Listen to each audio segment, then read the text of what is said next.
Assalamualaikum warahmatullahi wabarakatuh. Berjumpa dengan saya Vivi Mayernawati, nomor induk mahasiswa 203-2000121 dari kelas PGMIE. Selamat datang di podcast ini. Tema kali ini saya akan membahas tentang metode pembelajaran. Konsep metode pembelajaran. Metode pembelajaran merupakan salah satu prosedur, urutan ataupun langkah-langkah dan cara yang digunakan guru dalam pencapaian tujuan pembelajaran.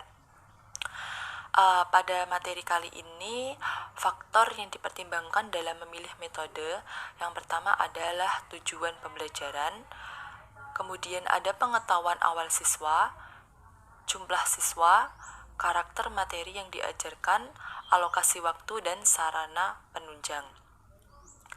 Metode pembelajaran yang pertama adalah model pembelajaran berbasis portofolio. Di kali ini, portofolio dalam pembelajaran PPKN itu kumpulan informasi yang tersusun dengan baik yang menggambarkan rencana kelas siswa berkenaan dengan isu kebijakan publik yang telah diputuskan untuk dikaji. Untuk metode yang kedua adalah metode pembelajaran modeling. Metode pembelajaran modeling di sini dalam pembelajaran PPKN itu guru itu berperan untuk mengajarkan materi-materi yang berisi nilai-nilai moral, entah dari moral keagamaan ataupun moral yang ada di lingkungan masyarakat dan sekitarnya. Dan yang ketiga adalah metode pembelajaran gaming. Dalam metode pembelajaran gaming ini, pembelajaran gaming itu siswa itu dituntut untuk berlomba-lomba untuk menentukan menang atau kalah. Jadi kita itu siswa satu sama lainnya itu untuk menentukan kompetensi antara menang kalah dalam berlomba-lomba. Siswa dituntut untuk berlomba-lomba dalam kompetensi tersebut. Dan yang keempat adalah metode pembelajaran, yaitu VCT. VCT itu merupakan metode menanamkan nilai dengan cara sedemikian rupa sehingga peserta didik memperoleh kejelasan atau kemantapan nilai. Jadi peserta didik di sini kita itu harus diperoleh kejelasan dan kemantapan nilai terhadap materi yang telah diajarkan sebelumnya dan didapatkan apa isi materi dari pelajaran setelah dimulainya dari pembahasan guru tersebut. Kemudian metode yang kelima adalah demonstrasi. Metode demonstrasi di sini yaitu metode pembelajaran dengan cara memperagakan atau mempertunjukkan kepada siswa suatu proses, situasi, benda tertentu baik sebenarnya maupun tiruan. Jadi demonstrasi di sini itu siswa itu dituntut untuk melakukan proses maupun situasi terhadap dari bahan isi materi ataupun bahan isi mata pelajaran yang telah siswa pelajari sebelumnya. Dan yang keenam adalah tanya jawab. Tanya jawab di sini merupakan suatu cara untuk penyampaian bahan pelajaran dalam bentuk pertanyaan dari guru yang harus dijawab oleh siswa.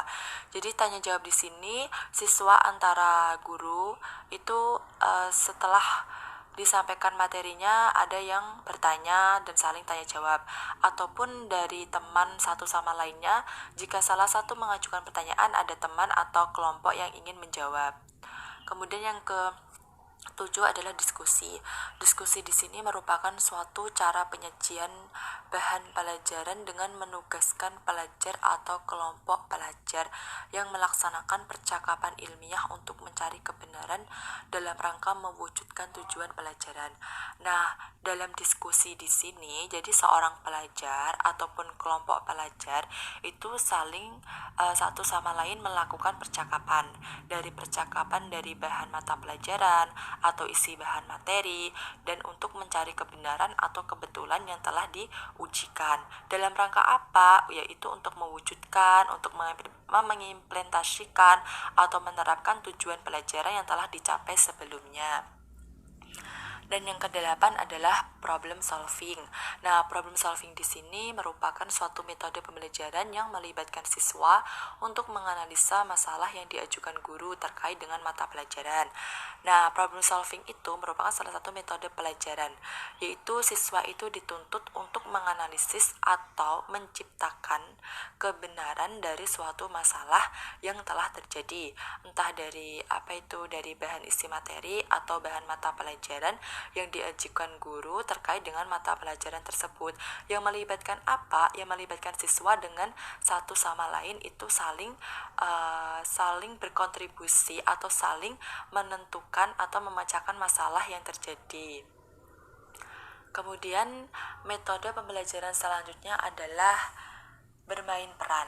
Nah, bermain peran di sini merupakan suatu cara yang diterapkan dalam proses belajar mengajar, di mana siswa diberikan kesempatan untuk melaksanakan kegiatan, untuk menjelaskan sikap dan nilai serta memainkan tingkah laku tertentu, sebagaimana yang terjadi dalam kehidupan masyarakat.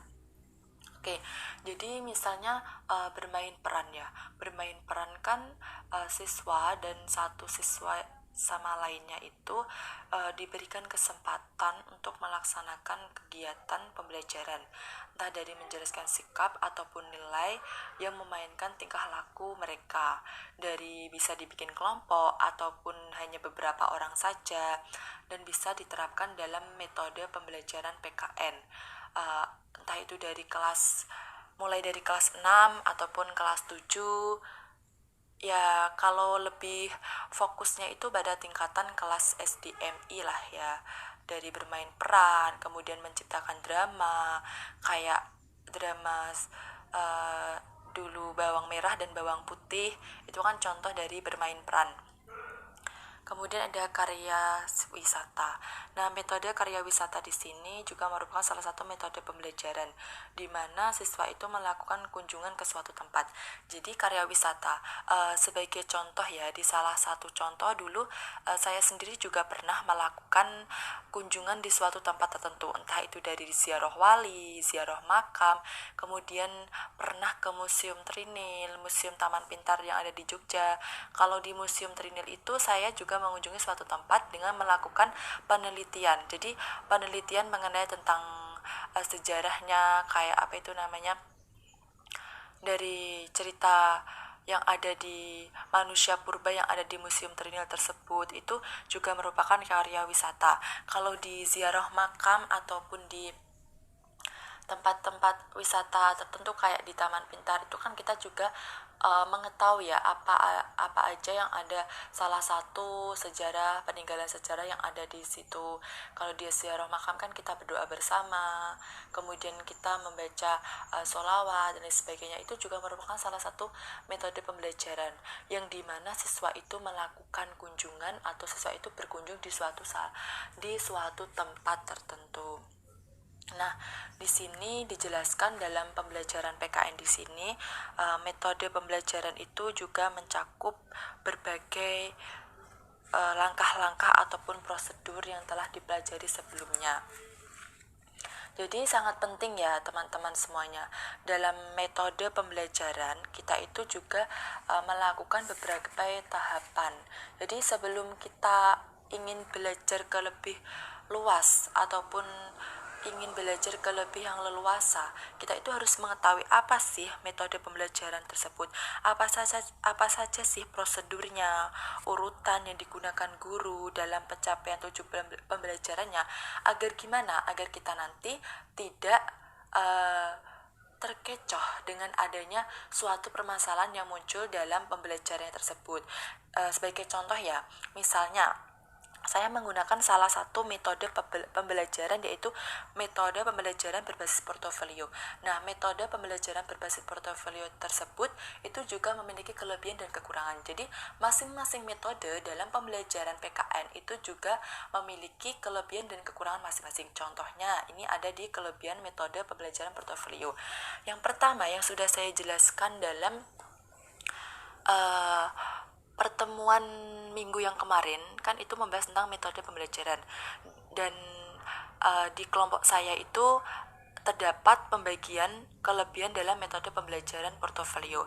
Di sini salah satunya itu adalah yang pertama itu dapat menutupi proses kekurangan proses pembelajaran. Nah, di sini siswa itu dituntut untuk melakukan atau menerapkan bagaimana sih proses kekurangannya itu harus diselesaikan bagaimana agar proses pembelajaran itu berjalan dengan baik.